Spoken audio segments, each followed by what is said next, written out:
ধন্যবাদ। আপনি যেমনটি শুনছিলেন যে হাসিনার বিচারের দাবিতে সারা বাংলাদেশের নাই কুষ্টিয়াতেও কিন্তু বিভিন্ন সভা সমাবেশ এবং মানববন্ধন হচ্ছে। তো আমি এখন দাঁড়িয়ে আছি কুষ্টিয়া শহরের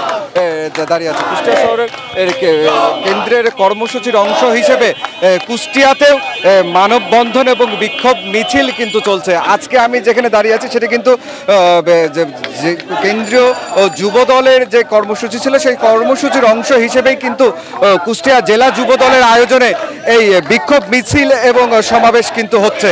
তো আমি যদি আপনাদেরকে দেখাই, এই শত হাজার নেতা কর্মীরা কিন্তু এই হাসিনার বিচারের দাবিতে কিন্তু তারা কিন্তু ফুঁসে উঠেছে এবং তারা কিন্তু বিভিন্ন সভা সমাবেশ এবং মানববন্ধন তারা কিন্তু করছে।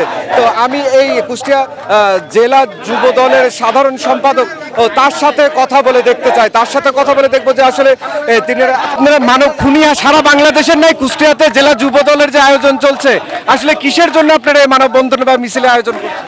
আজকের এই বিক্ষোভ কর্মসূচি কি কারণে আপনারা কি জানেন? সারা বাংলাদেশে হাজার হাজার ছাত্র, হাজার হাজার পলিটিক্যাল নেতাকর্মী, হাজার হাজার সাধারণ মানুষকে নিয়ে হত্যা করা হয়েছে। শেখ হাসিনার নেতৃত্বে, শেখ হাসিনার ইশারায় বাংলাদেশে হাজার হাজার পলিটিক্যাল নেতাকর্মীদেরকে অন্যায় করে হত্যা করেছে, সাধারণ মানুষদেরকে হত্যা করেছে।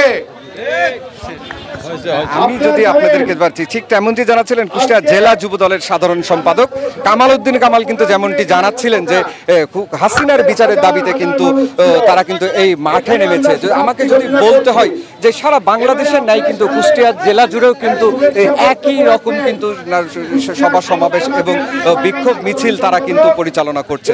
তো আমি এই বিক্ষোভ মিছিলে কিন্তু যুক্ত ছিল বাংলাদেশ জাতীয়তাবাদী দল বিএনপির প্রধান খালেদা জিয়ার উপদেষ্টা মেহেদী আহমেদ রুমি এবং কুষ্টিয়া সদর আসনের সাবেক সাংসদ সদস্য অধ্যক্ষ সোহরাবউদ্দিন। তো এই ছিল কুষ্টিয়ার, আমাকে যদি বলতে হয় তাহলে আপনাকে এই ছিল আমার কাছে কুষ্টিয়ার যে বিক্ষোভ মিছিল এবং যে সমাবেশ, সেই সমাবেশ স্থলের সর্বশেষ তথ্য। সনি আজিম, গ্লোবাল টেলিভিশন, কুষ্টিয়া।